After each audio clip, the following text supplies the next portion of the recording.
Hello friends, welcome to my channel Bengali urban kitchen. আমি মিলি সরকার। আজকে আমি আলু পটল দিয়ে ঝটপট বানানো যায় এমন একটা সবজি আপনাদের সামনে করে দেখাবো, যেটা খেতেও খুব চটপটা এবং খুব তাড়াতাড়ি তৈরি করা যায়। কড়াই বসিয়ে দিয়েছি, কড়াই গরম হয়ে এসছে। এবার আমি সর্ষের তেল দিয়ে দিলাম। সর্ষের তেল দিয়ে সর্ষের তেলটা গরম হয়ে গেলে এর মধ্যে আমি আলুগুলোকে লম্বা লম্বা করে কেটে রেখেছিলাম, সেগুলোকে পুরোটাই দিয়ে দিচ্ছি। দুটো আলু দেওয়ার পরে এর মধ্যে আমি একটু নুন আর সামান্য একটু হলুদ দিয়ে এগুলোকে ভেজে তুলে নেব। ভালোভাবে ভাজবো সুন্দর করে। এই দেখুন সুন্দর ভাজা হয়ে যাচ্ছে। এরপর আমি এগুলোকে আস্তে আস্তে তুলে নেব প্লেটে।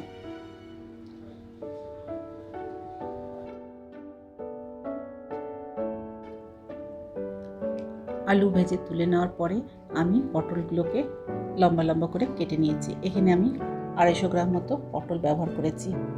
এর মধ্যে আমি পটলগুলোর মধ্যে প্রথমে আমি দিচ্ছি 1 চামচ নুন, আর তারপরে আমি 1 চামচ হলুদ দিয়ে এগুলোকে ভালোভাবে নেড়ে নিচ্ছি।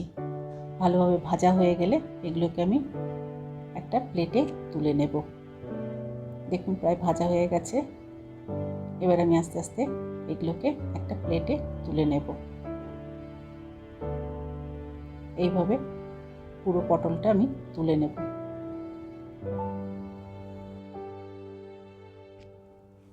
পুরো পটলটা আমি তুলে নিচ্ছি। ভালোভাবে পুরো পটলটা তুলে নেওয়ার পরে কড়াইতে যেখানে আলু আর পটল ভেজেছিলাম ওই কড়াইতেই আরও আমি কিছুটা তেল, মানে 4 চামচ মতো প্রায় তেল দিয়ে দিলাম। তেল দিয়ে প্রথমে আমি ফোড়নটা দিয়ে দেবো। ফোড়নে দেবো আমি তেজপাতা, শুকনো লঙ্কা আর জিরে। একটু ভাজা হয়ে গেলে তারপরে এর মধ্যে দেবো পেঁয়াজ। আমি এখানে একটা বড় পেঁয়াজ নিয়েছি, সেটাকে আমি লম্বা লম্বা করে কেটে নিয়েছি, সেটা দিয়ে দেবো। তারপরে দেবো টমেটো। এখানে আমি ছোটো 2টো টমেটো ব্যবহার করেছি। সেই টমেটোটাকে আমি লম্বা লম্বা করে কেটে পেঁয়াজের মধ্যে দিয়ে দেব। এবার আমি এর মধ্যে দিতে থাকবো।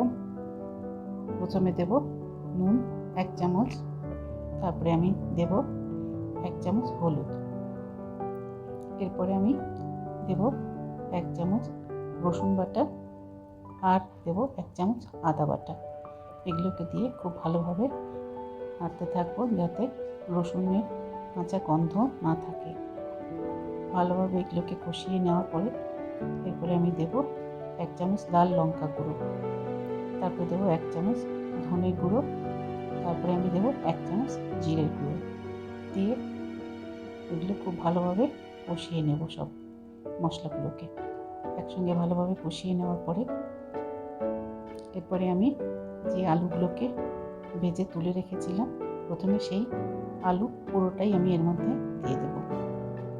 এরপরে দেব আমি পটল যেটা ভেজে রেখেছিলাম, সেটাও আমি পুরোটাই আমি এর মধ্যে দিয়ে দিচ্ছি। দিয়ে ওপর নিচ করে ভালোভাবে একটু নেড়ে দেব। কিছুক্ষণ নাড়ার পর এরপর আমি এটাকে ঢাকা দিয়ে দেব। ঢাকা দিয়ে দেব। মিনিট 2 পর ঢাকাটা খুলে আবার একটু নাড়াচাড়া করে দেব, যাতে সবজিগুলো নিচে লেগে না যায়।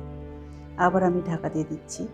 আর তারও মিনিট 2 পরে আবার ঢাকা খুলে এবার আমি এর মধ্যে আধা কাপ মতো জল দিয়ে দেবো, যাতে সবজিগুলো ভালোভাবে সেদ্ধ হয়ে যায় আর মশলাগুলো সবজির মধ্যে ঢুকে যায়।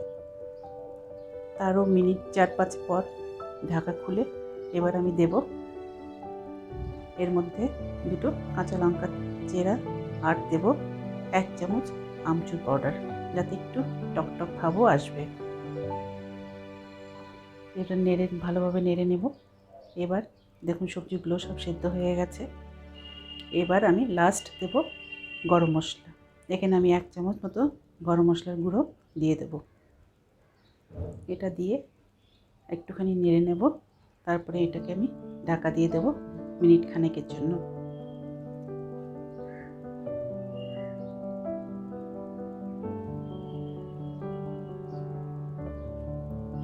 মিনিট খানেক পরে ঢাকা খুলে দেখুন তৈরি হয়ে গেছে আমার আলু পটলের একটা চটপটে সবজি। আলু পটলের এই চটপটা সবজিটা আপনারা ভাত, রুটি, লুচি, পরোটার সঙ্গে খেতে পারেন।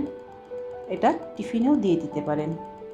আজকে আমার বানানো ভিডিওটা যদি আপনাদের পছন্দ হয়ে থাকে তবে অবশ্যই লাইক করবেন, শেয়ার করবেন আর আমার চ্যানেলটাকে সাবস্ক্রাইব করবেন। ভালো থাকবেন। Thank you.